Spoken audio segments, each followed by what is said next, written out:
आज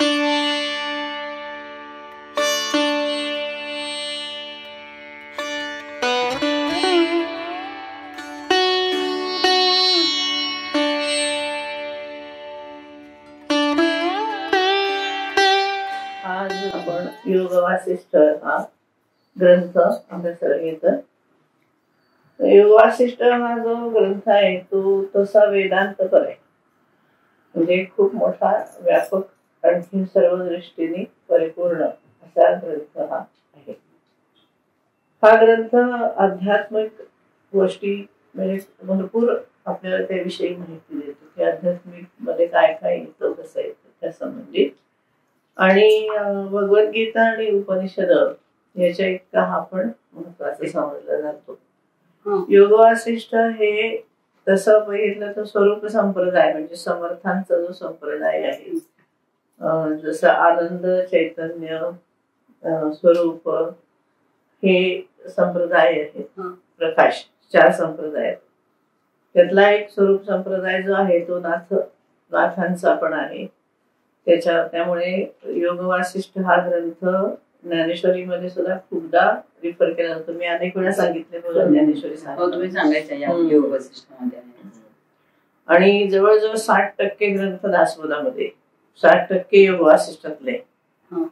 तर तो स्वरूप संप्रदायाचा ग्रंथ आहे आणि तो द्वारका मठामध्ये समर्थांनी त्याचा अभ्यास केला. कारण जिथे तो संप्रदाय असतो, शंकराचार्यांनी 4 मठात 4 संप्रदायाची योजना केली होती.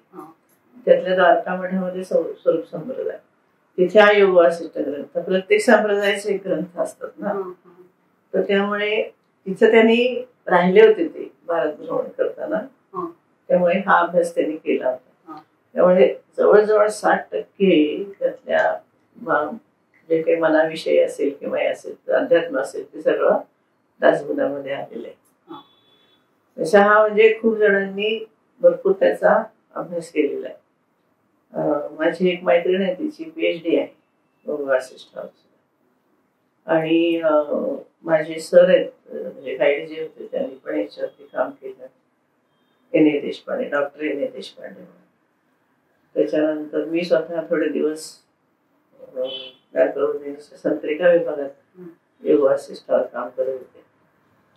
खूप जणांचा योग वासिष्ठाचा अभ्यास असणं हे आवश्यक आहे म्हणजे वेदांतामध्ये त्याच्यामध्ये.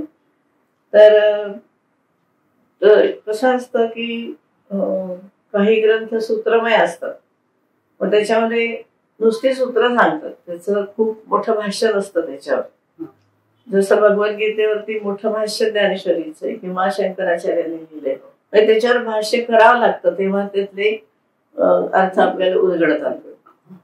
तसं योग वासिष्ठ हा जास्त मोठा विस्तारितच आहे, म्हणजे सूत्रमय ग्रंथ नाही. योग वासिष्ठ स्वतःच एक मोठं भाष्यासारखं असं प्रकरण ग्रंथ आहे. त्याच्यामध्ये 32,000 श्लोक आहेत. आणि 6 प्रकरण आहेत, त्यांची नावं घ्या. वैराग्य, त्याच्यामध्ये 33 अध्याय आहेत. मुमुक्षु व्यवहार दुसरा, त्याच्यामध्ये 20 अध्याय आहेत. मुमुक्षु व्यवहार. तिसरा उत्पत्ती, त्यामध्ये 122 अध्याय. याच्यात किती 20 ना? त्याच्यामध्ये 20 आहे. तिसरं कोणतं? उत्पत्तीमध्ये 122 आहे. स्थितीमध्ये 62 आहे, 62. उपशम नावाचा जो प्रकरण आहे त्यामध्ये 96 आहे. उपशम त्यामध्ये 96 आहे. आणि निर्वाण पूर्वार्ध त्याच्यामध्ये 128 आहे अध्याय, 128. आणि निर्वाण उत्तरार्ध मध्ये 216.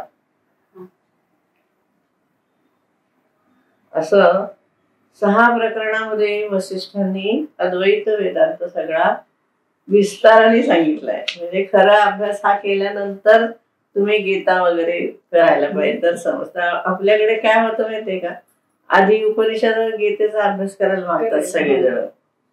आता मी सिद्ध साधक साधनामध्ये देते ना, त्या लोकांचं म्हणणं पण तुम्ही उपनिषद सांगा. तर मी त्याला म्हणलं असं एकदम उपनिषद कळणार नाही, आधी त्याची तयारी पाहिजे. जसं आपण एकदम 10वीत नाही जाऊ शकत ना, पहिली दुसरी तिसरी करून मग जातो की नाही, तसं हा अभ्यास आपण आधी करत मग जायला पाहिजे. म्हणून मग दासबोध आपण आधी घेतो. या योग वासिष्ठामध्ये श्रीराम हे शिष्य आहेत आणि वसिष्ठ ऋषी हे गुरु आहेत. वसिष्ठाने श्रीरामाला कसं आपलं उच्च ध्येय काय असायला पाहिजे, या व्यवहारामध्ये कसं वागायला पाहिजे, असं त्यांनी त्याच्यामध्ये त्यांना उपदेश केलेला आहे. आणि आत्मज्ञानाला स्वानुभव पण पाहिजे.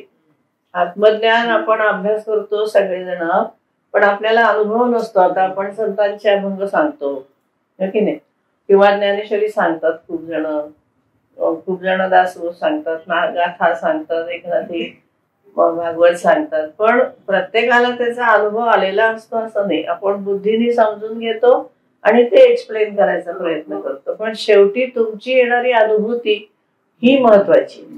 आता आपण बघा, तुम्ही लहानपणी आपल्याला शाळेमध्ये आई हा निबंध लिहायला देतात की नाही, मग आपण आई कशी प्रेमळ आहे, आई आपल्याला कसं सांभाळते, किंवा असं भारत मातेला आपण आई म्हणतो वगैरे वगैरे, आपल्या कल्पनेने आपण त्याचा विस्तार करतो. पण जेव्हा आपण प्रत्यक्ष आई होतो तेव्हा आई म्हणजे काय हे सांगावं लागत नाही.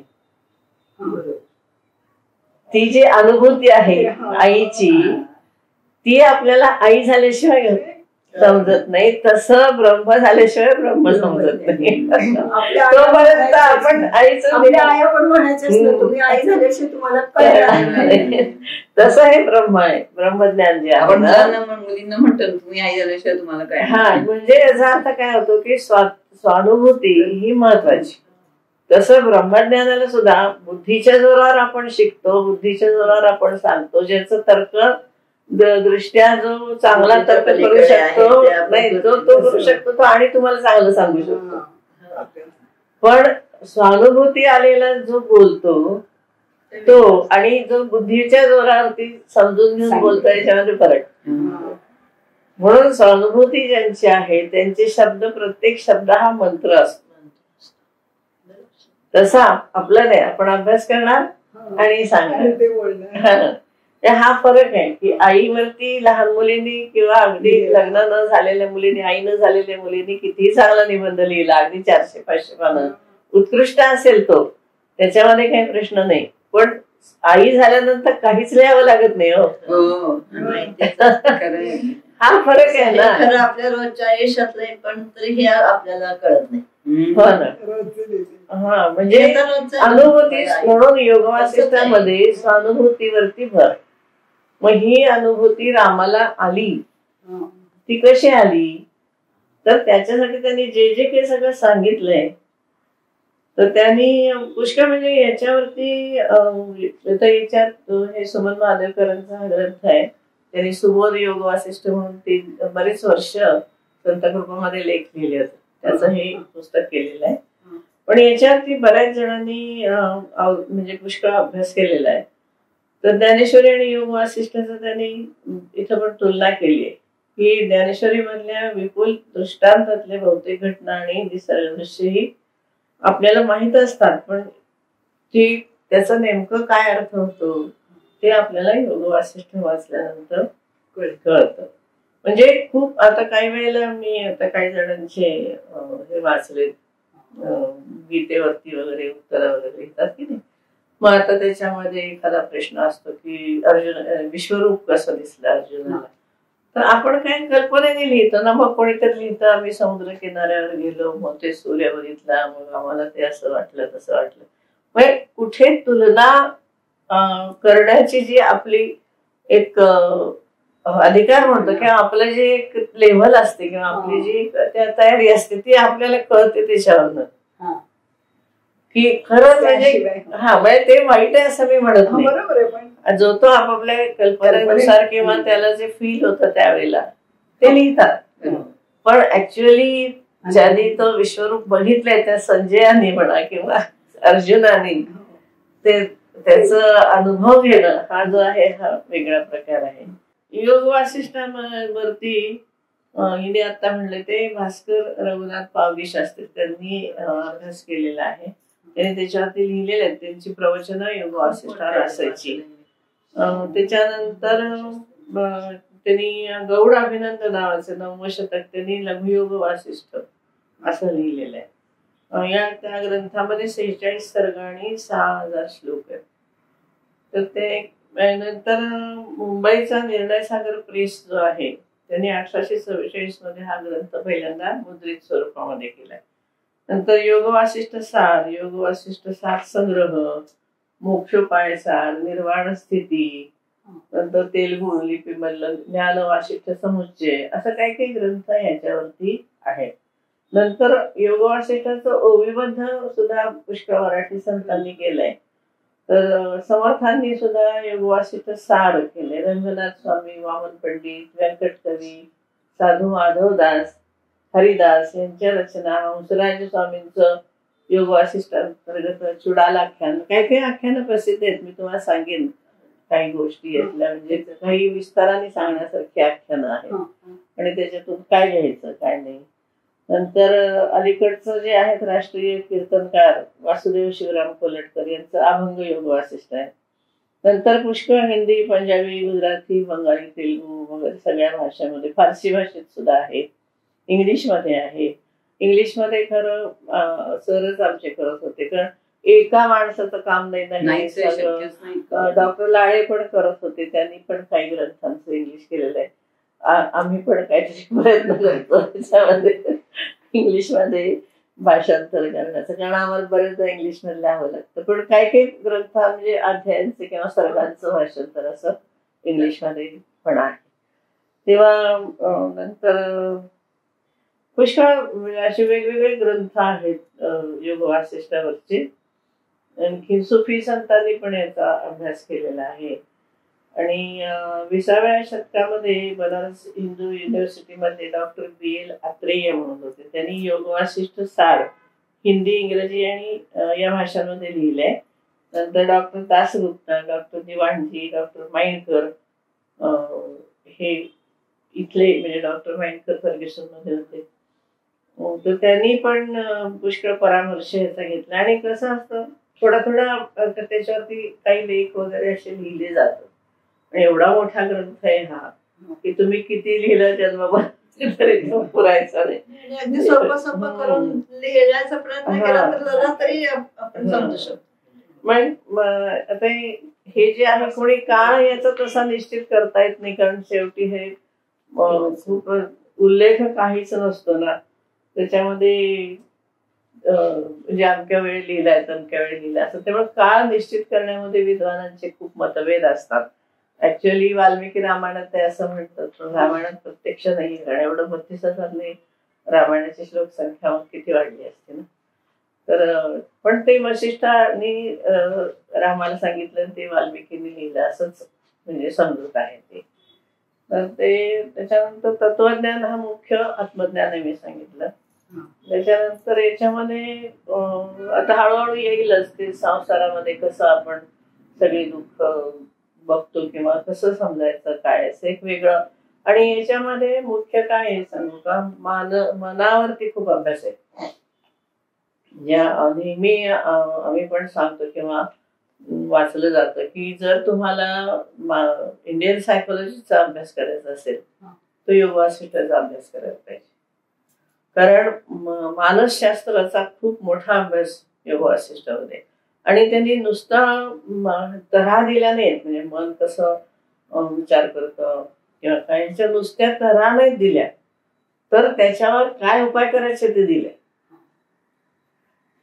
म्हणजे तुम्हाला अमुक वाटलं तर काय करायला पाहिजे, त्याला कसं जिंकायचं, अशा बऱ्याच जवळजवळ आता एक्झॅक्टली आकडा मला आठवत नाही, पण 160च्या आसपास त्याने काहीतरी कला त्याच्या मनाच्या खरा दिली. येईल आता पुढे आपण अभ्यास करताना.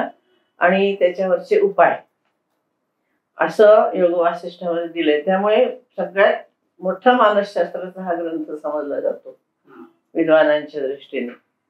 आणखीन याच्यामध्ये चिडविलास वाद जो ज्ञानेश्वर महाराजांनी ज्ञानेश्वरीमध्ये जो दिलाय, चिद्विलास म्हणजे हे विश्व खोटं नाही तर ईश्वराच्या चित्ताचा विलास.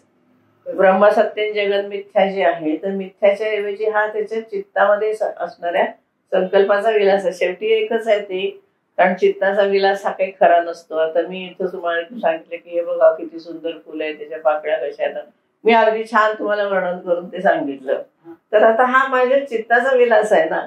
ऍक्च्युअली इथं नाही ना फुल आहे ना झाड आहे ना काही आहे, पण मी तुमच्या डोळ्यासमोर असं उभं करते की ऍक्च्युअली जसं काही तुम्ही ते फुल पाहिलेलं आहे तसं आपण हे विश्व पाहतो. हा परमेश्वराच्या चित्ताचा विलास. असं तत्वज्ञान जे आहे ते योग वासिष्ठामध्ये आहे आणि लक्ष्मी तंत्रात पण आहे. पण आलंय मुळात आपल्याला, आपण म्हणतो चिद्विलासवाद हे ज्ञानेश्वरांचं स्वतंत्र तत्वज्ञान, तसं नाही, ते योग वासिष्ठामध्ये आधी आलेलं आहे. मायावाद पण आहे, विवर्तवाद आहे, सृष्टीदृष्टीवाद आहे, अनेक याच्यामध्ये येतं संपूर्ण. त्यामुळे अगदी तुम्हाला अभ्यास करायचा असेल व्यवस्थित तर खूप म्हणजे मनाचे वेगवेगळे स्तर जे असतात, मनाच्या वेगवेगळ्या स्तरावरती आपण कसं काम करत असतो हे आपल्याला सुद्धा कळत नाही. आता या क्षणी आपण बुद्धीच्या स्तरावर, आता आपण कुठल्याही भावनेच्या स्तरावर नाहीये, हो की नाही, किंवा कुठल्याही इतर म्हणजे मोह लोभ क्रोध अशा कुठल्या स्तरावर या क्षणी आपण नाही. या क्षणी आपण फक्त बुद्धीच्या स्तरावर काम करतो. त्यामुळे आत्ताचा आपला जो कॉन्शियस आहे, जी जाणीव आहे ती वेगळ्या स्तरावरची जाणीव आहे. पण तेच आपण ओट्यापाशी गेलो की आपली जी जाणीव आहे ती वेगळ्या स्तरावरची, हो की नाही. तिथं तो जो कॉन्शियस आहे की आता आपण स्वयंपाकाच्या भूमिकेमध्ये आहोत, हो ना, शेफच्या भूमिकेत आहे किंवा स्वयंपाक करण्याच्या भूमिकेत आहोत, तर त्या दृष्टीने तिथे आपण विचार करतो. तर it is a different level of consciousness. आपल्याला पण कळत नाही ते की आपण हे आता मुलांशी बोलताना आपण आईच्या भूमिकेमध्ये असतो. So it is also a different level of consciousness, okay नाही. किंवा आपण समाजामध्ये वावरतोय, आता लग्न समारंभाला गेलो तर तिथला कॉन्शियस कसा असतो आपला, कपडे चांगले पाहिजे, दागिने चांगले पाहिजे, नवरा नवरी आहे, अनेक लोक भेटतात, मग कसे चौकशी, that is also a different level of consciousness. लक्षात आलं का? जे तुम्ही एकसारखे सगळीकडे नसता. आता तुम्ही जेव्हा पौरोहित्य कराल तेव्हा तुम्ही त्या भूमिकेमध्ये असतात, पुरोहिताच्या भूमिकेमध्ये असतात. तुमच्या डोक्यात असतं की यजमानाला जे आपण हे करतोय त्याचं फळ मिळालं पाहिजे. त्या दृष्टीने तुम्ही सगळी पूजा अर्चा आणि सगळं हे करता की ज्याच्यामध्ये काही न्यून पडू नये. मग तुमची भूमिका काय असते त्यावेळेला की मी यजमान आणि परमेश्वर यांच्यामधला दुवा आहे, त्यामुळे माझं जे काही आता काम आहे त्यांनी यजमानाला फळ प्राप्त झालं पाहिजे. आता त्या ठिकाणी तुम्ही आईच्या लेवलला नाही, मैत्रिणीच्या लेवलला नाही, दुसऱ्या कुठल्या स्वयंपाकिणीच्या लेवलला नाही, किंवा अन्य कुठल्या ऑफिसर असाल तर त्या लेवलला नाही. त्यावेळेची तुमची जी लेवल ऑफ कॉन्शियसनेस आहे, भूमिका जी आहे, that is also a different consciousness. म्हणजे तुम्ही किती कॉन्शियसच्या स्तरावर काम करता आता तुम्हीच विचार करा. हे आपण कधी लक्षातच नाही घेत.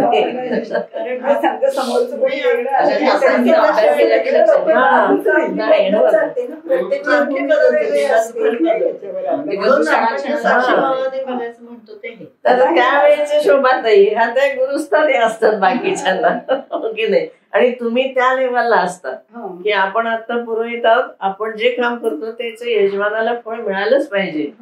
तेव्हा आपलं जास्तीत जास्त काम हे चांगलं झालं पाहिजे, परमेश्वरापर्यंत पोहोचलं पाहिजे. ही लेवल बघा तुमची कॉन्शियसनेसची. आणि जेव्हा तुम्ही एखादी पोळी लाटत असता तेव्हाची बघा, तर तुम्हीच आहे पण इतक्या स्तरावर आहे. मग तुमचं कोणतं खरं रूप आहे सांगा. म्हणजे अशा जे काही वेगवेगळ्या लेवलला आपण त्या गोष्टी समजून घेत असतो ना, तसं ब्रह्मज्ञान घेण्यासाठी आपली लेवल या सगळ्यापेक्षा वेगळी लागते. म्हणजे आपण त्याच भूमिकेत पाहिजे, म्हणजे आपल्याला म्हणजे कसं आपला तो स्तर आहे ना, तो आपला त्या लेवलला आपल्याला न्यायचा आहे की ज्या क्षणी आपण त्या ब्रह्मस्वरूपामध्ये जाणार आहोत. मग त्या लेवलवरून तेव्हा तुम्ही जग बघाल, तेव्हा तुम्हाला जग कसं दिसेल. सगळं ऍब्सोल्युटली चेंज ऑफ स्टेज होईल की नाही.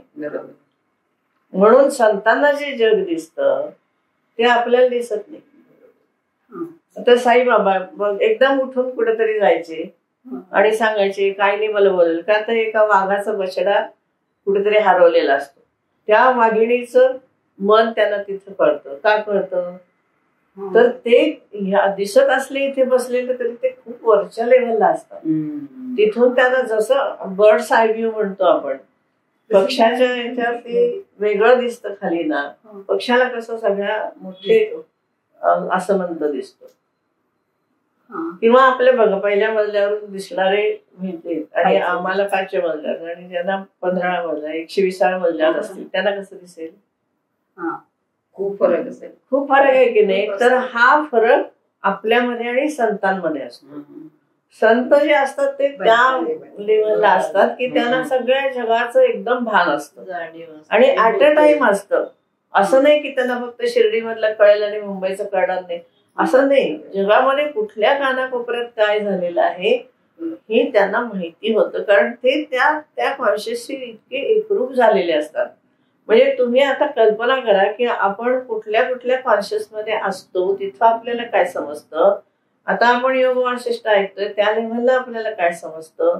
आणि आपण जेव्हा आणखीन वरच्या स्तरावर, जेव्हा आता एखादा समजा लहान मुलगाला एखादा प्रश्न पडलाय तर आणि एकदम खूप एक्सपर्ट गणितामधला शिक्षक आहे, त्यांच्या दृष्टीने तो प्रश्न कसा असतो, किरकोळ असतो की नाही, शिल्लक असतो. तसं आपलं आणि संतांच्या याच्यामध्ये फरक आहे.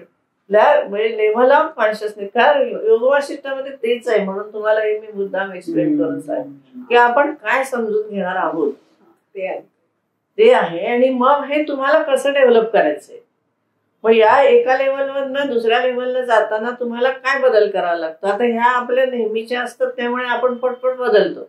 आता तुम्ही समजा स्वयंपाक झाला तुमचा, तुम्ही पुरोहित म्हणून आलात माझ्याकडे की तुमचं बदललं सगळं. आता तुमच्या डोक्यात ना ती पोळी, ना मुलाला कुठे पाठवायचं आहे, ना घरात काय चाललंय तुम्हाला बघायचं. आलं का लक्षात. त्या ठिकाणी ना तुमचं घर आहे, ना तुमचं नातू आहे, ना तुमचं किचन आहे. तुमच्या दृष्टीने आता फक्त आपलं काम आहे. मग आता तुमच्या दृष्टीने जर हे वास्तविक सत्य हे आहे तर मगाशी होतं ते खोटं होतं का. आता ही भूमिका आहे की नाही, म्हणजे आताचा जो तुमचं जाणीवेची स्थिती आहे, आपण मराठीमध्ये आम्हाला ते इंग्लिश मराठी लिहायची सवय असल्यामुळे काही वेळेला शब्द येतात, पण ही जी आपली जाणीवेची स्थिती आहे त्या जाणीवेच्या स्थितीचे स्तर जे आहेत, लेव्हल्स आहेत, त्या वेगवेगळ्या असतात. आता तुम्ही कुठल्या लेव्हलला आहात हे आपण बघून त्याप्रमाणे आपण आपल्याला पुढे पुढे न्यायचं आहे. आता हे सगळं आपलं झालं खरं, पण एक अर्ध्या तास आपण अशा जाणीवेच्या स्थितीला जाऊया की जिथे हा काम करणारा एकच जो विविध भूमिकामध्ये आहे त्याचं मुख्य रूप काय, त्याला एक रूप नसणार की नाही. नाही, मला परत सांगा. तुम्ही अनेक भूमिकांमध्ये काम करता, अनेक जाणीवेच्या स्थितीमध्ये, असं म्हणू आता थोडा अवघड शब्द वापरू की तुम्ही आईच्या जाणीवेच्या भूमिकेमध्ये, मैत्रिणीच्या जाणीवेच्या भूमिकेमध्ये, पुरोहिताच्या जाणीवेच्या भूमिकेमध्ये तुम्ही वेगवेगळं काम करता. आता तुम्ही स्वतःविषयी जेव्हा विचार करायला जाल त्यावेळेला ह्यातलं कोणतं तुमचं खरं रूप आहे का एकच तुम्ही आहात की जे वेगवेगळ्या रूपामध्ये काम करता, हा विचार करायचा. म्हणजे माझं एक रूप आहे असं नाही. म्हणजे मी आई आहे हे त्या वेळेपुरतं खरं आहे, मी पुरोहित आहे हे त्या वेळेपुरतं खरं आहे, पण जो माझा जाणीवेचा मूळ गाभा आहे तोच कधी आई होतो, तोच कधी पुरोहित होतो, तोच कधी, म्हणजे त्याला एक असं रूप नाही, म्हणजे तो अरूप आहे. कळलं का. मूळ एकच आहे पण तो प्रत्येक वेळेला. आणि त्या भूमिकेला काही आकार आहे का, नाहीये ना, म्हणजे तुम्ही निराकार आहात. मुळात निर्गुण निराकार असल्याशिवाय तुम्ही इतक्या भूमिकेमध्ये काम करू शकत नाही. जसा एकच नट आहे तो कधी शिवाजी असतो, कधी संभाजी असतो, कधी अफजल खान असतो, पण त्या सगळ्यापेक्षा हा वेगळा आहे ना, मूळ त्याचं रूप आहे ते. तसा आपण विविध जाणीवेच्या स्तरांवरती जरी काम करत असलो तरी कुठल्याही जाणीवेच्या स्तरामध्ये आपण अडकत नाही, कारण आपण जाणीवेच्या पलीकडच्या अवस्थेमध्ये आहोत. बस हे अध्यात्म आहे.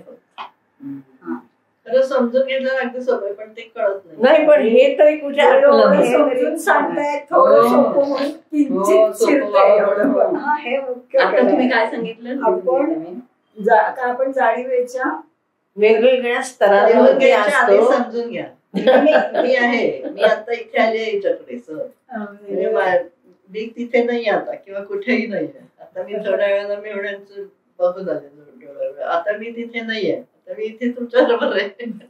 मग मी कुठली घरी असते ती, मी काय प्रवास करत होते ती मी काही. म्हणजे ह्या जे जाणीवेचे वेगवेगळ्या स्तरामध्ये एकच जाणीव ही वेगवेगळ्या रूपामध्ये आपल्याला काम करताना दिसते. म्हणजे त्या जाणीवेचं एक असं रूप नाही, एक असं नाव नाही. आपलं नाव फक्त आई आहे असं नाहीये. आपण पुरोहित आहोत, आपण कोणाची शोभाताई आहे, कोणाची शोभा मैत्रीण आहे, कोणाची आगर शोभा आहे, कोणाची पत्नी म्हणून आहे. म्हणजे हे सगळ्यामध्ये आपणच आहोत. या सगळ्या जाणीवेच्या स्थिती आपल्याच आहेत. पण मूळ स्थिती जी आहे ती निर्गुण निराकार असल्यामुळे आपण ह्या सगळ्या भूमिका करू शकतो. हे सगळं योग वासिष्ठामध्ये श्रीरामाला सांगितलेलं आहे. आता याच्या पूर्वपीठिका अशी आहे की रामाला का सांगावं लागलं. रामाला तर आपण अवतार म्हणतो, देव म्हणतो, हो की नाही. मग देवाला हे ज्ञान देण्याची काय गरज आहे. तर काय नाही, गरज काय आहे. तर जेव्हा हे सगळे 4 राजपुत्र वसिष्ठांच्या आश्रमातून सगळं शिक्षण घेऊन आले, कारण लौकिक शिक्षण तर घ्यावंच लागतं त्यांना. सगळ्या शास्त्रांमध्ये प्रवीण झाले, शस्त्रास्त्रांमध्ये प्रवीण झाले. आणि आल्यानंतर त्यावेळेच्या प्रथेप्रमाणे राजपुत्रांना आपला सगळा देश जो आहे, आपला प्रदेश, आपला प्रांत, तो सगळा फिरून त्यांना बघावा लागतो. आणि त्यामुळे मग दशरथ राजाने काही सैनिक, काही ब्राह्मण, पुरोहित असं ते ठरलेलं असतं ना प्रोटोकॉल, कोण कोणी बरोबर जायचं ते. तर ते सगळ्यांच्या बरोबर ते त्यांना पाठवतात. त्यांच्या अयोध्येच्या राज्याची 4 सीमा ते सगळे फिरून येतात. आणि मग सीमा फिरताना तिथल्या लोकांशी बोलणं होतं, राहणं होतं, तिथली परिस्थिती समजून घेणं. म्हणजे राजपुत्राच्या दृष्टीने जी काही त्यांना माहिती असणं आवश्यक आहे ती सगळी त्यांनी दिली. आणि मग म्हणजे या गावातून त्या गावात जायला मुहूर्त वगैरे बघण्यासाठी त्यांच्याबरोबर ज्योतिषी ब्राह्मण पण असतात, शास्त्र जाणणारे पण असतात. शकून अपशकून होतं, जायचं नाही जायचं असा पुष्कळ प्रकार असतो ना की एवढं सगळं फिरायचं म्हणलं. आणि संरक्षणासाठी काही सैनिक. तर असे ते सगळीकडे फिरून आल्यानंतर राम एकाएकी उदास झाला आणि त्यांनी स्वतःला एका खोलीमध्ये बंदिस्त करून घेतले. मग आता त्यावेळेच्या राजकुमारांची जी काही एंटरटेनमेंट असते तर तसं त्यांनी त्यांच्याकडे नृत्यांगना पाठवल्या, काही नाटकं त्याला करून दाखवण्यासाठी नट पाठवले, मित्रपरिवार पाठवला. जे काही त्यावेळीचे करमणुकीची साधनं असायची राजपुत्रांची, बागेमध्ये फिरायला जाणं, शिकारीला वगैरे जाणं, असं सगळं त्यांनी प्रयत्न करून बघितला. पण रामाचं काही चित्त कशामध्ये लागत नव्हतं. चांगले चांगलं अन्न दिलं तरी तो खायचा नाही. चांगले चांगले अशा सौंदर्यवतीचे नाच वगैरे बघायला त्याला नको वाटत होतं. म्हणजे असं सगळं जे काही राजसी त्यांचं जीवन असतं किंवा गोष्टी असतात ते सगळ्या त्याने त्याला पुरवल्या, पण त्याचं मन कशामध्ये लागेना. अशा वेळेला काय झालं, विश्वामित्र तिथे आले आणि विश्वामित्रांनी जो यज्ञ सुरू केला होता त्या यज्ञामध्ये ते मारीच वगैरे राक्षस त्यांना ते त्रास द्यायला लागले ते. तर मग आता त्यासाठी आता विश्वामित्र स्वतः क्षत्रिय आणि होते, पण आता ते ऋषी होते त्यामुळे त्यांना काही लढायचं नव्हतं, त्यांना यज्ञ करायचं होतं. मग मदत घेण्यासाठी म्हणून ते राजाकडे आले. त्यांनी त्यांना सांगितलं तुझे राम लक्ष्मण मला पाठव माझ्याबरोबर, माझ्या यज्ञाचं संरक्षण करा. राजपुत्र एकदम ते शूरवीर आहेत, तयार झाले तसं मी ऐकलंय. बरं आता विश्वामित्र ऋषींना नाही म्हणायचं म्हणजे शाप देतील काहीतरी. त्यामुळे तो थोडा एकदम हे झाला की रामाची तर मनस्थिती अजिबात चांगली नाही, अशा वेळेला त्याला पाठवायचं कसं आणि यांना नाहीतरी कसं म्हणायचं. मग त्यांना सांगतात ते वसिष्ठांना की असं असं. आता ते रोजचे त्यांचे पुरोहित असल्यामुळे दरबारामध्ये वसिष्ठांचं स्थान होतच. तर मग त्यांना सांगितल्यावर की असं त्यांनाही माहिती होतं रामाची परिस्थिती अशी आहे. तर मग वसिष्ठ काय म्हणाले विश्वामित्रांना की तुम्ही रामाला जरा सगळं ज्ञान सांगा, म्हणजे तो ह्या सगळ्या नैराश्य ह्याच्यामधून बाहेर पडेल. तर विश्वामित्र म्हणाले की तुम्ही राजपुरोहित आहात, तुम्हीच त्याला हे सगळं शिक्षण दिलेलं आहे, त्यामुळे तुम्ही त्याला जास्त चांगलं जाणता, तुम्हाला तो जास्त चांगला माहिती आहे, तर तुम्हीच त्याला ज्ञान द्या. आणि मग वसिष्ठ ऋषी जे रामाला ज्ञान देतात ते सगळं या योग वासिष्ठामध्ये आहे. आणि हे फक्त त्याला आत्मज्ञान होण्यासाठी. मग रामाला जेव्हा स्वतःच्या म्हणजे मी ज्या जाणीवेची तुम्हाला ब्रह्माच्या जाणीवेचा जो स्तर सांगितला की विश्वात्मक म्हणा किंवा विश्वाच्याही पलीकडे असणारी जी जाणीव आहे, ती जाणीवेच्या स्थितीमध्ये रामाला त्यांनी नेलं. आणि मग त्यांनी सांगितलं की तू आता परत ये या भूमिकेमध्ये राजपुत्राची. तर त्यांनी सांगितले की तू आत्मज्ञानी असून सुद्धा म्हणजे आत्मसंतुष्ट आहे, सगळं झालास आता, तरी सुद्धा सामान्य लोकांप्रमाणे लोके विहर राघव. आता तू दैनंदिन जे उपचार आहेत, जे सामान्य माणसांचं जसं जीवन असतं तसं तू आता जीवन जग, पण स्वतःच रूप विसरू नकोस ते करत असतात. तर तो श्लोक येईल आता त्यामध्ये प्रसिद्ध श्लोक. प्रत्येक ऋषींनी ते जाणीव करून दिली सगळ्यांच्या आश्रमाचं. नाही ते तर आहे, पुढची कथा वेगळी आहे. मग विश्वामित्रांनी पण त्याला बला विद्या दिल्या, एक सगळं तर त्याला सगळं तयार करत गेले. पण मुळात हे आहे म्हणजे हा योग वासिष्ठ हा ग्रंथ म्हणून मला स्वतःला तो फार आवडतो. पण मी किती दिवस सगळ्यांना सांगायचं म्हणत होते, पण त्याला एक विशिष्ट अशी तुमची तयारी पाहिजे ऐकायची. आपण आज पहिल्यांदा योग वासिष्ठ प्रथम खंड वैराग्य प्रकरण ऐकू. आता हा प्रथम खंड 2 पुस्तक आहेत माझ्याकडे म्हणून, आणि मी जे घेतलंय आता ना ते म्हणजे याच्यामध्ये श्लोक आहेत म्हणून मी हे घेतलं. ऍक्च्युअली हे श्रीराम शर्मा आचार्यांचं आहे आणि बरेलीतून प्रकाशित झालेलं संस्कृती संस्थान म्हणून आहे, तिथून हे केलंय. आणि त्यांनी भाषांतर पण दिलेले. श्लोक आहे, भाषांतर दोन्ही आहे. अर्थात भाषांतर इतकं चांगलं असतं असं नाही. वैराग्य प्रकरण पहिलं सर्ग येतात त्याच्यामध्ये. मी अध्याय म्हणलं त्याच्या सर्ग, रामायणात सर्ग आहेत म्हणून सर्ग लिहिलेलं आहे. आता आपण थोडेसे श्लोक वाचते मी आणि त्याचा अर्थ सांगते, कारण हे भाषांतर मी सांगेन असं नाहीये, कारण भाषांतर आपल्याला साधारण कळण्यासाठी असतं, पण ते आपल्याला आपलं जास्त चांगलं करतात. ट्रान्सलेशन सुद्धा इंग्लिशचं माझं मीच करते शक्यतो.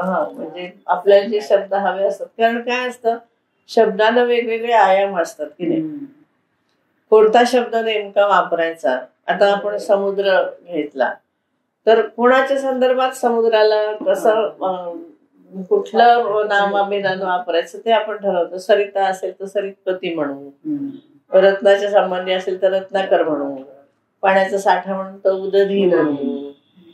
म्हणजे असे समुद्राचे जसे वेगवेगळे नावं आपण वापरू, म्हणजे आपल्या जो शब्द संपत्ती पाहिजे ना, तर प्रत्येक शब्दाचा तो आयाम लक्षात घेऊन आपल्याला तो शब्द वापरावा लागतो. माझे लेख बघा तुम्ही, आता प्रत्येक लेखामध्ये जे शब्द वापरते मी ते त्या आशयाच्या संबंधित असतात. दुसरा शब्द आता सरितेच्या संबंधात आपण रत्नाकर नाही म्हणणार त्याला, मग तो संदर्भ वेगळा झाला ना. तर हा विचार तो आपण करतो. त्यामुळे मी जे अर्थ घेते ते साधारण यांचं बघायचं, पण जो आपल्याला नेमका त्याचा अर्थ आपल्याला आकलन होतो तो आपण घ्यायचा. किंवा इंग्लिश शब्द वापरताना आपण त्या आशयाचे इंग्लिश शब्द त्या ठिकाणी वापरायचे. त्यामुळे इंग्लिशचे गीतेचे श्लोकाचं भाषांतर वेगवेगळ्या लोकांनी वेगवेगळं केलेलं आहे. त्यामुळे आम्ही पण जे ट्रान्सलेशन केलं ते आम्ही आमचं भाषांतर केलं. हा, मग सगळ्यांचंच आपल्याला योग्य असं वाटतं असं नाही ना. असं वाटतं इथे हा शब्द नको, हे हा त्याचा आशय नाहीये. त्यामुळे हे लक्षात घ्यावं लागतं. आपण पहिला सर्ग सुरू करूया. यतः सर्वाणि भूतानि प्रतिभान्ति स्थितानि च यत्रैवोपशमं यान्ति तस्मै सत्यात्मने नमः. 6 श्लोक पहिले. ज्ञाता ज्ञानं तथा ज्ञेयं द्रष्टा दर्शन दृश्यभूः कर्ता हेतुः क्रिया यस्मात् तस्मै ज्ञप्त्यात्मने नमः. आता सत्यात्मने एकदा म्हणले, एकदा ज्ञप्ती म्हणलेलं आहे. ज्ञप्त्यात्मने हे आत्म्याला उद्देशून आहे. सत्य हे त्याचं एक मगाशी मी म्हणतो तसे स्तर म्हणतो आपण किंवा आयाम म्हणतो. हे ज्ञप्ती जाणीवेची वेगळी स्थिती असते.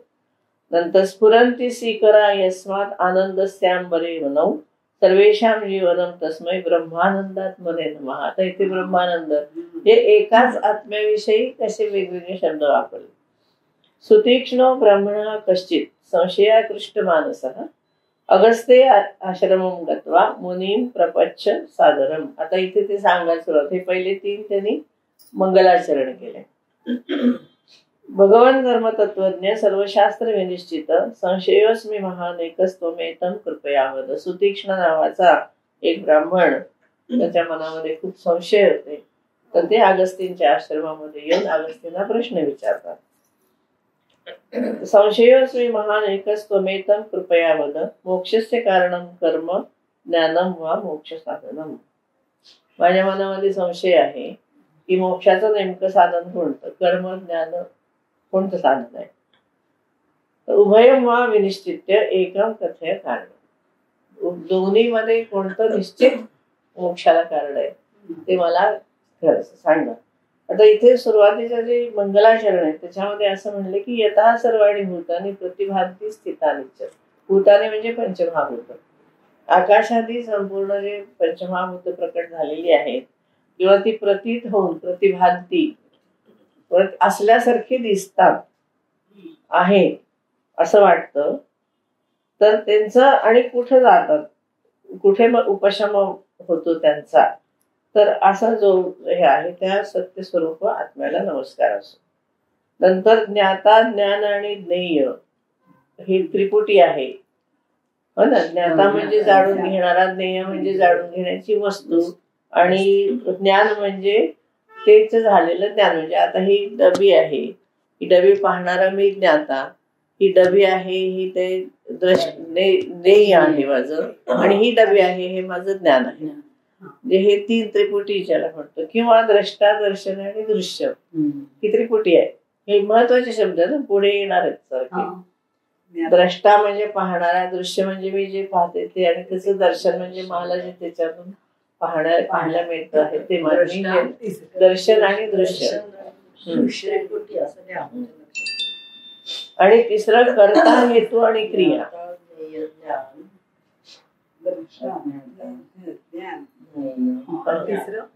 कर्ता हेतू आणि क्रिया. कारण कुठलीही क्रिया हेतूशिवाय होत नाही ना. क्रिया जेव्हा होते त्याच्या पाठीमागे कर्ता असतो, त्याचा हेतू असतो. बरोबर आहे की. कर्ता असतो, त्या क्रिया करण्यामागचा हेतू असतो, आणि क्रिया असते. ही त्रिपुटी, त्याला सगळ्याला म्हणायचं त्रिपुटी. हे ज्याच्यामुळे आहे त्या ज्ञप्ती स्वरूप. ज्ञप्ती म्हणजे ज्ञान स्वरूप. हे ज्ञानाचीच वेगवेगळी स्वरूप आहे. तर त्याला नमस्कार असं म्हटलंय. आणि स्फुरंती स्वीकरा यस्मात् आनंदस्य अंबरी वन. आनंद ज्याने पसरलेला जातो, ज्याचं स्वर्ग भूतल याच्यामध्ये तो एक आनंदात पसरलेला असतो. कसं तर जलकणाच्या रूपामध्ये आकाशामध्ये जसं आभाळ पसरलेलं असतं, तर तसं सगळ्यांचं एक चित स्वरूप असलेला सर्वेषां जीवनम, सगळ्यांचं जीवन असलेलं जे ब्रह्म आहे ते आनंदात्मक असं आहे. आनंदाचे कण असे सगळे त्या आभाळामध्ये जसे त्याचे कण, बाष्पाचे कण पसरलेले असतात, तसे आनंदाचे कण सगळीकडे जे पसरलेले असतात. सगळ्यांचं जीवन. हा उपमा खूप छान आहे. तुम्हाला ज्ञानेश्वराने उगसलेले नाही छान. असं स्फुरण जिथं होतं आनंदाचं, असं त्या ब्रह्मस्वरूपाला, आत्मस्वरूप ब्रह्मस्वरूपाला नमस्कार असो. हे 3 त्याचे आहेत. आणि मग जे सांगितलं की सुतीक्ष्ण नावाचा ब्राह्मण अगस्त्य ऋषींच्याकडे येतो आणि तो विचारतो की काय कारण आहे मोक्षाचं, नेमकं काय कर्म आहे का ज्ञान आहे.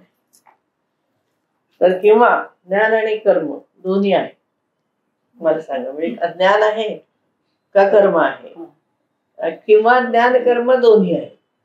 कोणत्या हा ब्राह्मण सुतीक्ष्ण. आपल्याला तसं ह्याच्यात आलेलं ते नाही ना. नाही, हा रामायणात आहे. जेव्हा राम जेव्हा अगस्तींच्या आश्रमात येतात की नाही, तेव्हा अगस्तींच्या आश्रमामध्ये शस्त्रास्त्राचा कारखाना असतो ना, तो मुक्त ठिकाणी असतो.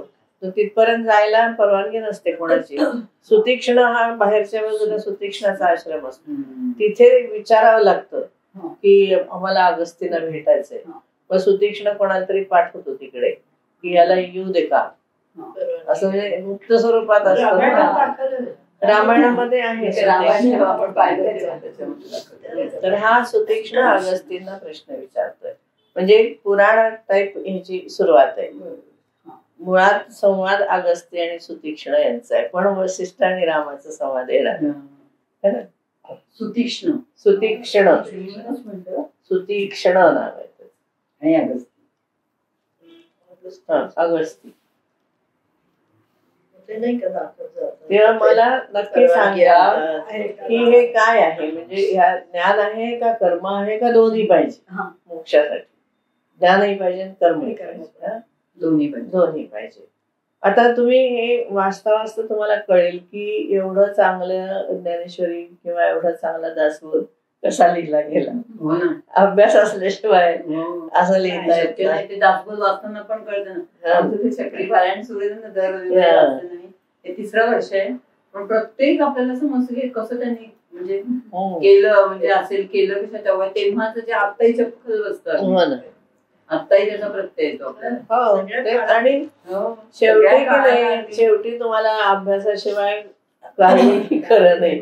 कुठल्याही गोष्टीचा चांगला अभ्यास तुम्हालाच माहिती की आता तुम्ही शिकलेले आहे, तुम्ही पण शिकवता, किंवा अभ्यास हा काही तुमचा मुलगा डॉक्टर एवढा मोठा उगाच झाला का, किंवा मुलगी एवढी मोठी प्रोफेसर आहे, तिचा मुलगा आता एवढा मोठा डॉक्टर झाला, उगाच कोणी होत नाही ना. सगळ्याला अभ्यास लागतो, मेहनत लागते, अभ्यास लागतो, कष्ट लागतं. आपण किती सहज म्हणजे डॉक्टर झाला यांचा नातू, पण किती त्याला कष्ट पडले. मग काय, आणि त्याच्या पाठीमागे उभे असलेले पण असतात. मग त्याची आई, आजी नंतर आई त्याची फार असते, चालू आईचं काहीतरी रात्रीतून डबा पाठवेल. नाही म्हणजे हे सगळं अभ्यासाशिवाय काही शक्य होत नाही. म्हणून हा अभ्यास जो केला असेल ना, तर तुम्हाला खूप गोष्टी सहज करता येतात. एवढंच सांगायचं. उभाभ्याम एव पक्षाभ्याम यथा रवे पक्षिणाम गतिः तथैव ज्ञान कर्मभ्याम जायते परमं पदम्. केवलात् कर्मणा ज्ञानात् नहि मोक्षो विजायते किंतु भाभ्याम भवेन् मोक्षः साधनं तदुभयं ह्युः. अस्मिन् अर्थे पुनरावृत्तम इतिहासं वदामि. ते आता मूळ याला येतात. कारुणाख्या पुरा कश्चित ब्राह्मणो अधित वेदकः. आता पुन्हा अजून एक त्याच्यामध्ये पात्र येतात. अग्निवेशस्य पुत्र भूत वेद वेदांग पारगा गुरोर अधित विद्या सन आजगाम गृहं प्रति तस्थाव कर्मकृत तृष्णीं संशयानो गृहे सदा अग्निवेश विलोक्यार्थ पुत्रं कर्म विवर्जितं प्राह एतद्वच निन्मः गुरुः पुत्रं हिताय च किमेतत् पुत्र कुरुषे पालनं न सकर्मणाम् अकर्म निरतः सिद्धिं कथं प्राप्स्यसि तद्वद कर्मणो अस्मान् निवृत्तिः किं कारणं तन् निवेद्यताम्. आता अगस्ती म्हणतात त्याला समजून सांगायचं ना. मग ते सांगतात की तुझा जो काही प्रश्न आहे तो जटिल प्रश्न आहे की नाही. तर ज्याप्रमाणे आकाशामध्ये उडण्यासाठी पक्षाला दोन्ही पंखांची आवश्यकता असते, तेव्हाच तो उडू शकतो, एका पंखाने तो उडू शकत नाही. तसं ज्ञान आणि निष्काम कर्म दोन्हीही निर्वाण पद मिळण्यासाठी आवश्यक आहे. नुसतं कर्म किंवा नुसतं ज्ञान उपयोगी पडत नाही, तर तुम्हाला दोन्ही करायला पाहिजे. आता तुला मी जुनी गोष्ट सांगतो की पूर्वी कारुण्य नावाचा एक ब्राह्मण होता, जो अग्निवेशाचा मुलगा होता. हा ब्राह्मण परम वेदांग पारंगत वगैरे असा होता आणि गुरु विद्याध्ययन करून गुरूंच्या घरी तो घरी परत आला. आणि घरी परत आल्यानंतर तो काहीही काम करेना. अग्निवेशाचा मुलगा काही काम करेना. अभ्यास शिकून सगळं शिकून ग्रॅज्युएट होऊन आला, पण तो काही संध्या नाही. ब्राह्मणाची जी त्यावेळची कर्म होती, अध्ययन अध्यापन यजन याजन दान प्रतिग्रह काहीच करेना. तो नुसता गप्प बसला. आणि मग एके ठिकाणी असा गप्प बसून राहिलेल्या मुलाला अग्निवेश विचारतो की शास्त्रोक्त कर्माचा त्याग करून तू शिकून आलायस, तरी सुद्धा तू का असा गप्प बसलाय, का नाही करत तुम्ही? तर तू जर विप्रोचित ब्राह्मणोचित काम केलं नाहीस तर तुला सिद्धी कशी प्राप्त होईल? नुसतं शिकून काय होणार नाही, काम करायला पाहिजे ना. ज्ञान तुम्ही घेऊन आलाय. आता आपल्याला माहिती, आपण एखादी रेसिपी बघितली, आता हल्ली काय आपण याच्यावरती युट्यूबवर याच्यावरची का रेसिपी जात, कारण ती बघितली म्हणजे काय आपल्याला आली नव्हे ना. मला ज्ञान झालं, हो मला माहिती आहे पुरणपोळी कशी करायची. अरे पण तू शिजवून बघ ना, प्रत्यक्ष केल्याशिवाय तुला येतं या म्हणण्याला काय अर्थ आहे ना. हो मला येते की पुरणाची पोळी, पण आज तुला डाळ कशी शिजवायची तेच माहिती नाही. एक विनोदानी एक हे होतं की एक मुलगी आईला विचारते की तिला काय ते राजमा चावल तिकडे प्रसिद्ध आहे ना, तर राजमा चावल करताना पहिल्यांदा ती सांगते की राजमा धुवून घे, तर तिला साबणात घातलं धुवायला. म्हणजे आता इतकी जर अडाणी असेल तर तिला तुमची युट्यूबची आणि कोणी पाणी किती घालायचं कळत नाही, एवढं पाणी घालतात आणि आपली वर्षानुवर्ष याच्यात गेलेली. हा ना, तर म्हणजे त्याला काय अर्थ नाही ना. मग तुम्ही ज्ञानाचा उपयोगच नाही, काय कर्म करण्याशिवाय ज्ञानाचा काही उपयोग नाही. त्यामुळे तू उगाच असं गप्प बसून शांत राहिलास तर तुला जे ब्राह्मण जे शिकून आलास तू त्याची सिद्धता मिळेल, त्याच्यापासून जे मिळणारं फळ आहे की तुमची रोजीरोटी चालेल किंवा तुझं मान सन्मान मिळेल किंवा जे काय आपलं लौकिक आहे ते मिळेल. तर तू असं मला सगळं येतंय म्हणून गप्प बसला तर कसं काय होईल?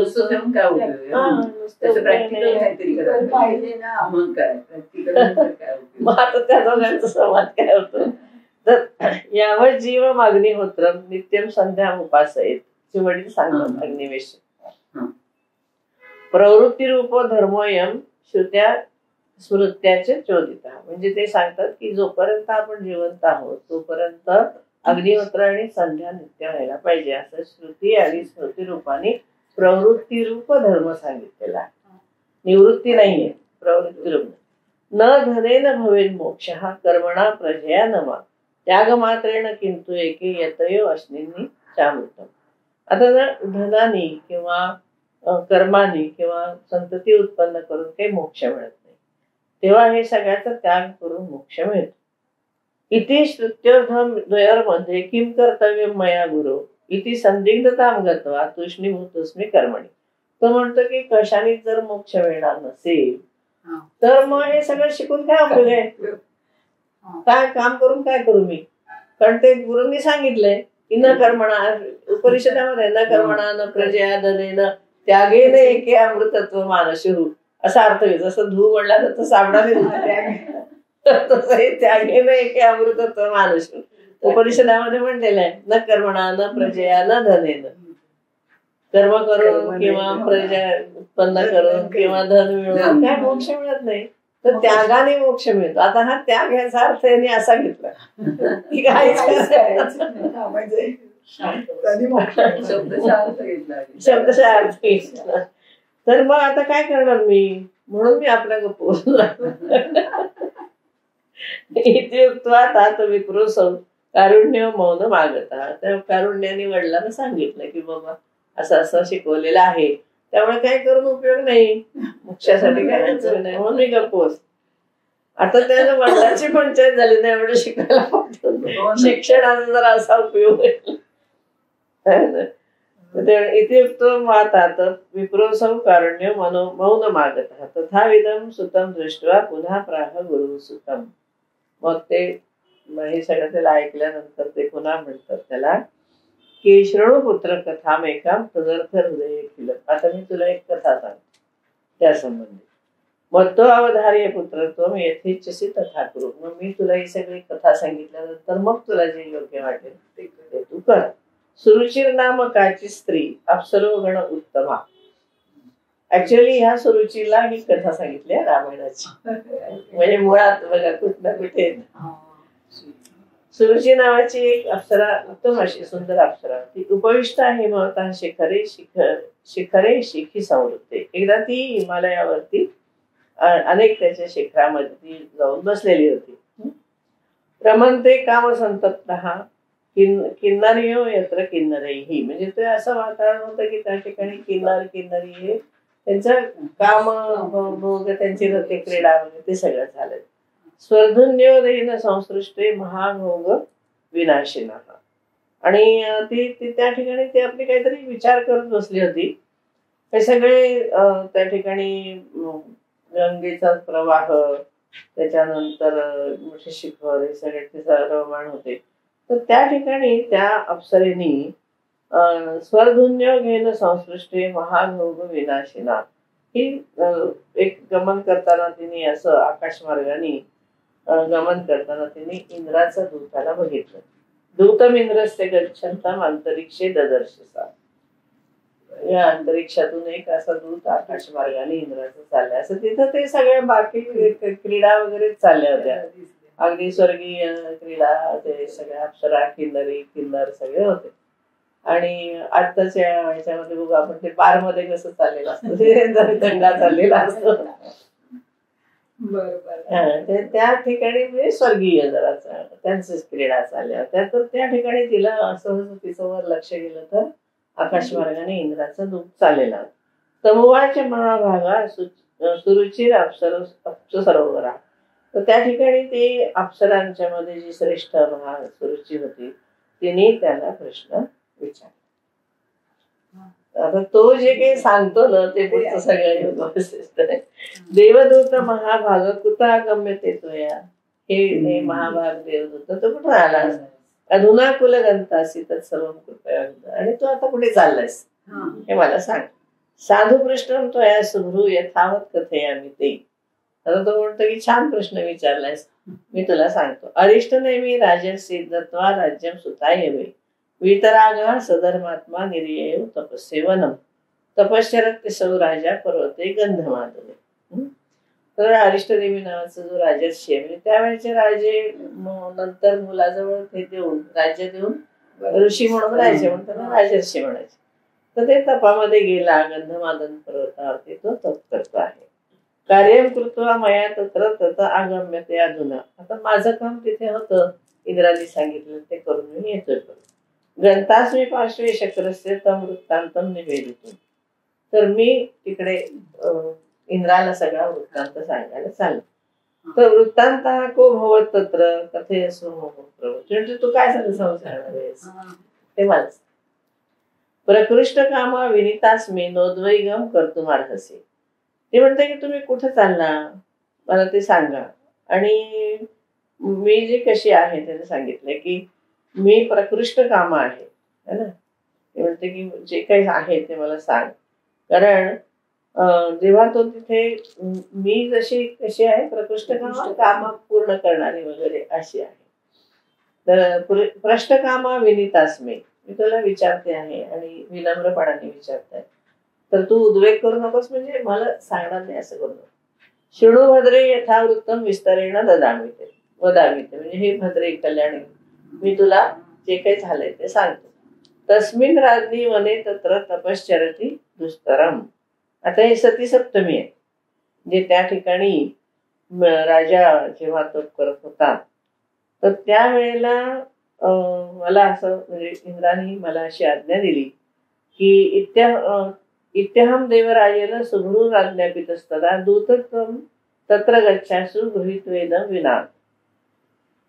विमानकम. तर त्याने मला अशी आज्ञा दिली की तू पटकन तिथे जा आणि ह्या विमानाला तू बरोबर घेऊन जा असं त्यांनी सांगितलं. आता हे तो सांगत असताना त्याला तिथं जे जे काही दृश्य दिसलं आणि तिथे जे त्यांनी पाहिलं तर ते सगळं त्याला आता इंद्राला सांगायचं. अप्सरोगण संयुक्तम नानावादित्र शोभितम गंधर्व सिद्ध यक्षैश्च किन्नराद्यै गण शोभितम. आता हे त्या ठिकाणी अप्सरा, किन्नर, वादित्र म्हणजे वेगवेगळी वाद्य वगैरे सगळे आहेत वाजवणारे आणि इथं तुम्ही सगळे उपस्थित आहात. ताल वेणू मृदंगादी पर्वते गंध मानले. त्या ठिकाणी ताल वेणू मृदंग हे सगळं तुम्ही वाजवत आहात आणि तिथे असं शोभवान असा सगळा परिसर आहे. नाना वृक्ष समाकीर्णेर गत्वा तस्मिन गिरो शुभे अरिष्ट नेमी राजानं दूता रोपे विमाने. तू त्या ठिकाणी जा आणि हे विमान तू त्या राजाला दे. छोटं विमान म्हणजे लहान. आनय स्वर्ग भोगाय नगरी मम अमरावती. आणि तू त्या राजाला त्या विमानात बसून अमरावती नगरीला घेऊन ये. त्याला घेऊन ये इकडे. त्याचं झाली तपश्चर्यापूर्वी. इत्याज्ञा प्राप्य शक्रस्य गृहीत्वा तद् विमानकम सर्वोपस्कर संयुक्तम तस्मिन् नद्रावहम ययौ. आता हे मी तिकडे घेऊन गेलो विमान. त्याच्यामध्ये सगळ्या सुखसोयी वगैरे होत्या आणि अनेक उत्तम असं सगळं त्याला सजवून वगैरे नेलं आणि तिथं मग मी गेलो. अगत्य पर्वतेस्मिन् राज्ञो गत्वा आश्रममया निवेदिता महेंद्रस्य सर्वाज्ञा अरिष्ट निमये. मग तिथे गेलो आणि त्या राजाला सांगितलं की इंद्राची आज्ञा आहे, त्यांनी तुला विमान दिले, विमानात बसून इकडे यायला तुला सांगितलं.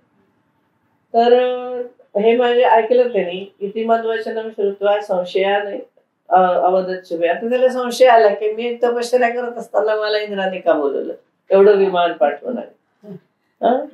तर हे फार छान आहे बरं का.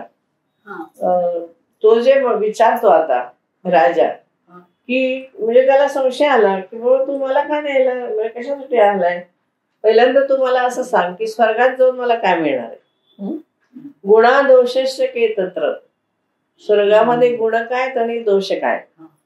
स्वर्गे मम ममानतः वद आहे. सर्वे वद त्याच्या टायपिंगच्या चुक्या ज्ञात्वा स्थिती तू तत्र त्या करिष्ये हम यथार्थ. आता तू मला स्वर्गात काय असतं ते सांग. चांगलं काय आहे आणि वाईट काय. मग मी तिथे आल्यानंतर मी काय करायचं ते मी ठरवतो.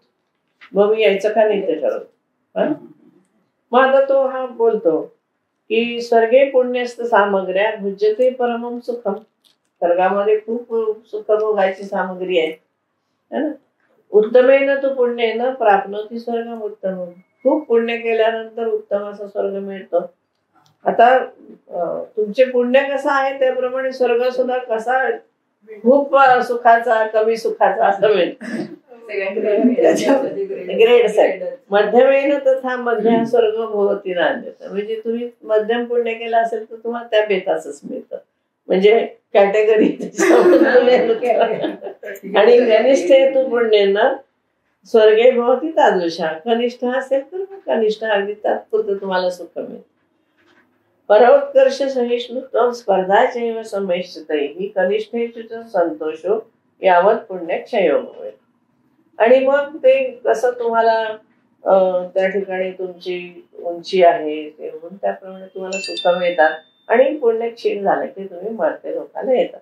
किण्य पुण्य विषयते तर मरते लोकांच्या मानव. म्हणजे पुण्यक्षय होतो तुमचा. सुख उपभोगले की पुन्हा तुम्ही पृथ्वीवर येता. गीतेमध्ये हे आलं की नाही. आता लिहिणारे व्यासच आहेत ना, त्यामुळे खूपशे सारखे श्लोक येतात. मग हे असे गुणदोष आहेत. इत्यादी गुणदोषाश्च स्वर्गे राजन अवस्थेत. इथे श्रुत्वा वच भद्रे स राजा प्रत्यभाषत. आता हे ऐकल्यावरती तो राजा म्हणतो नेच्छामी देवदूताहं स्वर्ग विदृग विधो फलम. मग मला अशा प्रकारचं स्वर्गाचं फळ नको. चांगलं पुण्य केलं तर चांगला स्वर्ग, मध्यम पुण्य केलं तर मध्यम स्वर्ग, कमी पुण्य केलं तर कमी. मला असलं स्वर्ग नको म्हणतो. आता हा परम महोग्रमच तपकृत्वा कलेवरम यक्षाम्यहम अशुद्धम ही जीर्णात वचन इवोरगा. तर तो म्हणतो राजा म्हणतो की नाही मी काही येणार नाही, त्यापेक्षा मी उग्र तपश्चर्या करतो आणि जसं साप ही कातडी टाकतो आपली तशी मी पण ही त्वचा माझी सोडून देईल. देवदूतं विमानेदं गृहीत्वा तं यथागतः तथा गच्छ महेंद्रस्य सन्निधौ तू नमोस्तुते. आणि घेतलं आलायस त्या विमानाने, ते विमान तू घेऊन जा, मला काही यायचं नाही असं तो सांगतो बरं का. म्हणजे अजून वशिष्ठ आणि रामाच्या लक्षात ठेवा काय काय आहे ते सुरुवात कशी. इत्युक्तोऽहं गतो भद्रे शक्रसागरे निवेदितो यथावृत्तं निवेद्यार्थं महद आश्चर्यतां गता. मला खूप आश्चर्य वाटलं की मग इंद्राने एवढं विमान पाठवले तर हा येत नाही. त्याचं मला खूप आश्चर्य वाटलं. आता मी जाऊन सगळं त्याला सांगणार आहे. पुनः प्राह महेंद्रो मांश लक्षणं मधुरया गिरा दूत गच्छ पुनस्तत्र त्वं राजानं नया शक्नो. आता काय झालं की पुन्हा महेंद्र मला जरा याच्या आवाजामध्ये म्हणले की मी तिकडे गेलो, महेंद्राला सांगितलं, आता मी परत चाललोय त्याच्याकडे.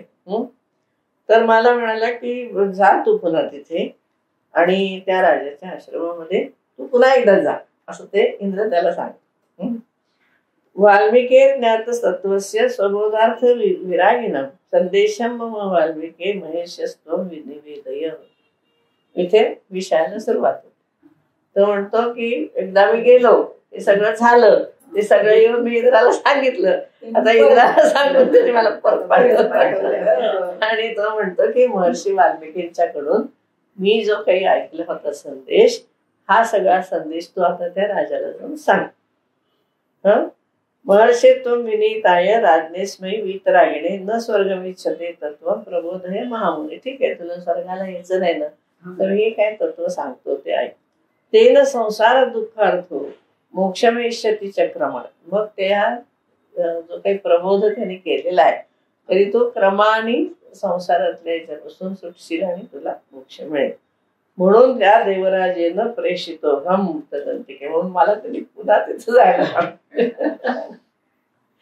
मयागत्या पुनस्तत्र सजा वाल्मिक जन्मने निवेदिता महेंद्रस्य राज्ञा मोक्षस्य साध.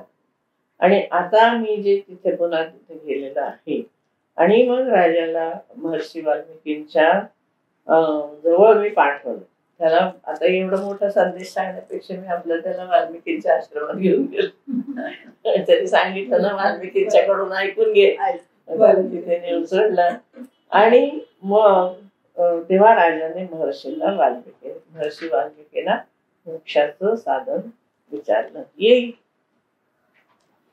एवढं आपण विषयाला येऊ आणि थांबू. आणि मग कसं आहे, थोडस असं विस्ताराने पण हे महत्वाचं आहे. प्रस्तावना आहे त्याची. ती प्रस्तावना काय आहे त्याच्यामुळे आपल्याला पुढे समजेल. म्हणजे कोणी कोणाला कसं कसं सांगत गेलं. म्हणजे इंद्राने सांगितलं की तू त्या राजाकडे जा आणि त्या अरिष्ट नेमीला सांग की तू महर्षी वाल्मिकींनी जे तत्व मला सांगितलंय की ज्याने मोक्ष मिळतो, तर हे तत्व त्याला तू सांगण्यासाठी तू त्याला वाल्मिकींच्या आश्रमामध्ये घेऊन जा. त्याप्रमाणे मी तिथे गेलो. मग त्या अरिष्ट नेमीला मी तिथे नेऊन पोहोचवलं. तर तो वाल्मिक जन्मासो राजानं समुपृच्छत अनामय अतिप्रित्या कुशल प्रश्नावर्त. यामुळे पहिल्यांदा आलं की माणूस काय कसं काय बरे आहात ना वगैरे असं विचारतो ना. पहिल्यांदा क्षेम कुशल विचारतो आपण. लगेच काय आपण काय काम आहे का आला असं नाही विचारलं. तर त्याने क्षेम कुशल त्याला विचारलं. भगवान धर्म तत्वज्ञ ज्ञातयेत विदावर कृतार्थ मोहदृष्ट्या तदैव कुशल मम. तो राजा म्हणतो की तुम्हाला पाहिलं तर माझं कुशल आहे सगळं. तुमची भेट झाली हे माझ्या दृष्टीने महत्वाचं आहे. संसार बंध दुःखार्थे कथम मुंचामी तद्वद भगवान प्रश्नमिच्छामी. मी तुम्हाला एक प्रश्न विचारू इच्छितो की या संसार बंधनातून मी कसं सुटायचं. शृणु राजन प्रवक्ष्यामी रामायण खंडितम. खंडित म्हणजे थोडं. मी तुला थोडक्यात आता रामायण सांग. असं तुझ्या प्रश्नाचं उत्तर म्हणजे मी तुला रामायण सांग. श्रुत्वार्धाय यत्नेन जीवन मुक्त भविष्य. तू तेवढा अर्ध रामायण ऐकून सुद्धा तू जीवन मुक्त होशील. आता हे काय, वसिष्ठ राम संवाद मोक्षोपाय कथाम शुभा. मोक्षोपाय कथा आहे. वसिष्ठ आणि रामाच्या संवादामध्ये ही मोक्षोपाय कथा आहे. ज्ञात स्वभाव राजेंद्र वदामी श्रूयताम बुध. आता तुझा स्वभाव कळालाय मला, तर मी तुलाही सांगतो, म्हणजे तुला काय नेमकं हवंय ते मला कळलं. को राम कीदृशा कस्य बद्धो मुक्तो एव वा एतन्मे निश्चितं ब्रूहि ज्ञानं तव तत्वविदांवर. तत्वविदांवर म्हणजे तत्वज्ञान श्रेष्ठ असलेले वाल्मिकी, मला सांगा की कोण राम आहे, कसा होता, बद्ध होता का मुक्त? ते निश्चित काय असेल ते मला तुम्ही सांगा. क्षाप व्याज वशादेव राजवेशधरो हरिही आरुता ज्ञान संपन्न हा किंचित न्योसो भवत प्रभू. मग ते असं म्हणतात त्याला की महर्षी वाल्मिकी म्हणतात की स्वतः भगवान विष्णू यांनी शापामुळे परिस्थितीचं म्हणजे शाप पालन करण्यासाठी रामचंद्र स्वरूपाने ते अवतीर्ण झाले. ते शापाची कथा आपल्याला माहिती आहे. विष्णूला 2-3 प्रकारांनी शाप मिळाले.